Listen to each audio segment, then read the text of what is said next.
So how much can I get for a trade? Well, I don't think bananas are worth what you think they're worth. If shopping for a new car drives you bananas, head to Community Auto Group in Mason City. We have the best selection of new and pre-owned vehicles. And you know, with Community, you're getting a straightforward deal from a straightforward dealer. I'd like to buy this car. No? Seriously? Next time I'll skip the monkey business and go to Community Auto Group. Increase. Some people got less, some people got a little bit more, in order for us to make that work. So we have done that, and it involves all of the administrators. It would also be administrative assistants, supervisory staff, and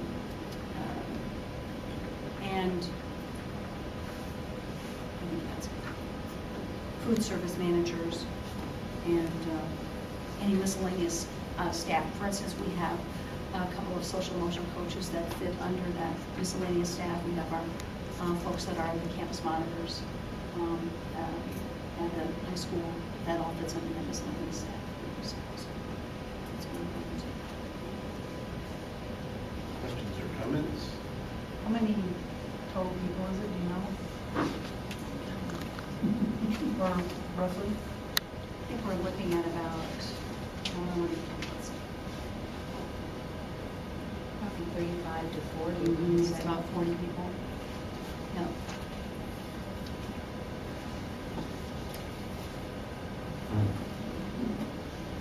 No other comments? Questions? For instance, if I just give you for like the group of people that would be our manager of our energy manager, our JCO, some of our IT staff, what we consider in that miscellaneous staff. If you just took their salaries, it's about, at 2.5, it's about $4,600 more. You know, we're not talking a lot of money here. Those raises. At-risk services, about $2,000. Cafeteria managers, about $2,000.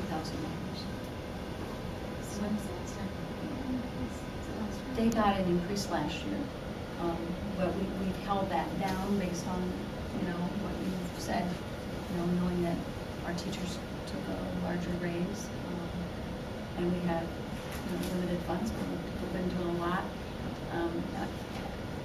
And I guess I'd like to just make sure that people understand that we're not top-heavy, that our administrators are doing more than one thing, and they're doing more than two things, and they're doing multiple jobs.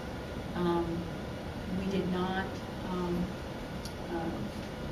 did not find a pool of candidates for the Jefferson principal position, and Mike Pensa came to the district office, and that was announced, and Mike and I had conversations, Cal and Mike and I had conversations about what do we do if we don't find someone for that principal position.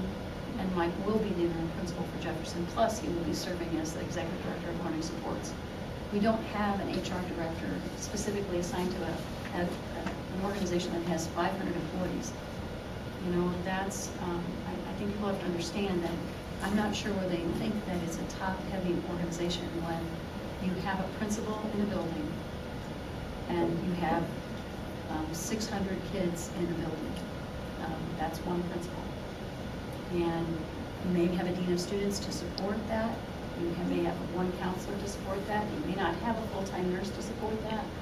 Those are all folks that are working double duty, doing many, many things. So this past couple of years, we did have co-principals, and maybe this is where it's emanating from.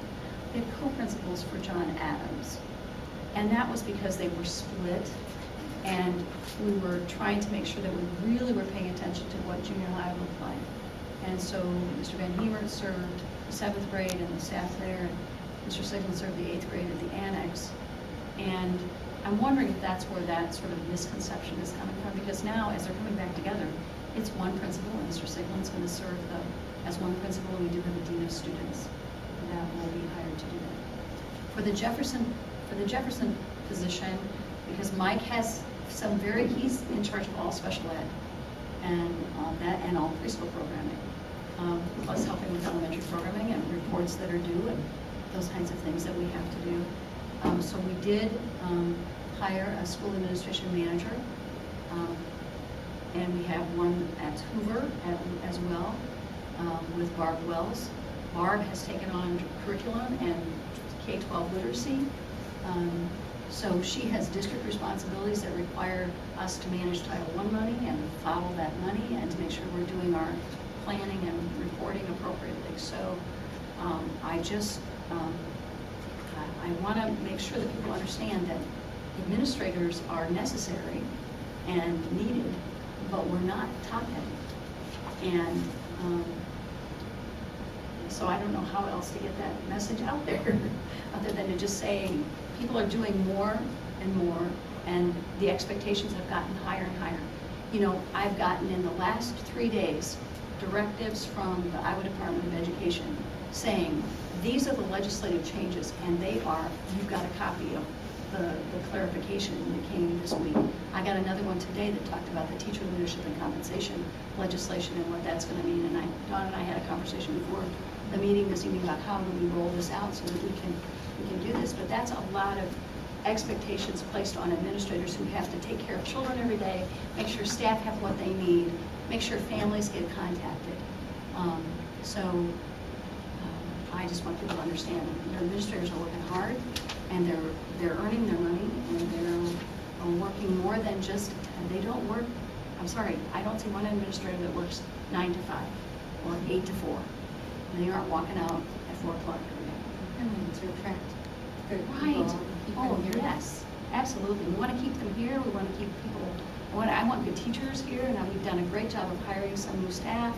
I'm very excited. The school administration manager program, you'll probably hear a little bit more about that. Hal is working with that program, and so that is what I would say is a good training ground for administrators, and if we can keep them learning and working here and getting to know our staff and getting to know Mason City, we have hired some people away from some larger districts to come here and work for us. So that's a good thing. We've gotten some great people who will be taking care of the children and the people in the buildings so that Barb can leave and work, and Mike can leave and do the work that he needs to do. And, Mike's also working with Hal. Hal and Mike are collaborating on the special school programs that we've taken on and had to take on. And so there's just, people are doing a lot. And our supervisors the same way. Todd's going to take on more role as a safety coordinator next year. As we've gone away from construction, he's been very busy with the construction stuff, but yet he's going to take on some more roles with being the safety coordinator for the district as well. Plus we're sharing. Plus we're sharing. That's for sure. Ramona, I had a constituent ask me yesterday, and I couldn't come up with the numbers. And if you don't have to type, that's fine. But if we were to go back, how long have we been sharing? For 3 years? This is the third year, yes. 3 years. Prior to sharing, and we compared our administrative costs at that point to where we're at today. Was I wrong in saying I thought we were like at 20% less or 25% less? Am I off? I would think that you would be close with that. Yeah. I mean, because taking into consideration everything. Of all the positions that we're sharing, of all the administrative positions that we haven't filled, we've had just shifted people around. I thought that's what the number was, but if we could find out sometime. I will. I'm thinking you're right. It was we were down about 20%. Well, and the other part is that there was misinformation out there about salary. Because the way you see the salary for me as a shared superintendent, it shows up that all of it goes on to Mason City. And that's not right, because it's only 60% of that you see on that report. So that would show that would be a lot more money that you'd be paying, but actually when with the increase, it's about $112,000 in my salary that you will be paying this next year. And that was misleading, because like Yes. Amanda said, that came up in negotiations. Yeah. Right. And that's what they said, that the administrative costs had gone up. But then if you went back, 5 years, you could tell that we had actually gone down 12%. 12%, and then that didn't include, showed all of Anita's salary being charged against Mason City.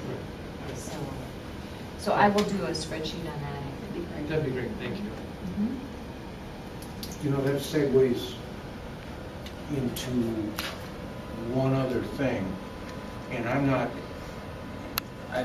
in total agreement with everything you said, but from the point of view of a classroom teacher, and I'm not away from it that long, the biggest frustration your staff feels, and I know this, is when principals are called out of that building in order to have meetings. If we pay them enough, and I would like to see more and more of those meetings early in the morning, later in the evening when kids are not there. Because invariably when they're called out of the building, it breaks loose. And those people are going to be the ones in charge. Now, I'm not going to sit there and say, well, we've got, you know, this many times that people are gone. The only thing that I would ask as a board member and a former teacher is calling those administrators out to a cabinet meeting or whatever it might be is minimized. Is minimized, and I hope that, I just hope that's going on. I'm not, you know, I'm not sitting there saying, by God, that it has to happen. I'm just hoping that that's going on and people are cognizant of that. I think the other thing is that over the last 3 years, when both TJ and Mike were working in their buildings as principals, plus serving district responsibilities, they were coming to cabinet meetings here, but that was because I was shared, and it was really helpful for me to know exactly what was going on. But then they were having building meetings or principal meetings in their buildings, so that they would gather information and then bring it to me. We had those about 3 times a month, 2 to 3 times a month. You know, and like I said, invariably, Yep. and I'm talking from the position of a guy that was the classroom teacher. Yep. It seemed that it would all break loose and you didn't have somebody around that's going to give you an answer. Where you got, you know, and you want to be able to push that call button and say, we got a situation up here. Well, we don't have a principal in the building, but we'll look for, you know, you're going, whoa, there, you know, there's a degree of immediacy that can happen. So the only thing that I'm coming away with, and just repetition, I hope that we are always very, very aware of that. And that those people, because that's what they're paid to do, make that building run smoothly, and that's how she ought to be done, I guess. So that, you know, that's the only thing that I would ask. And but everything that you've said, I've got no objection to, or would agree with totally, I guess is a better way to put it. I did run some numbers actually that I can share with you. With the administrator's cost, it's about a $44,000 increase in cost. Yeah, total for all administrators.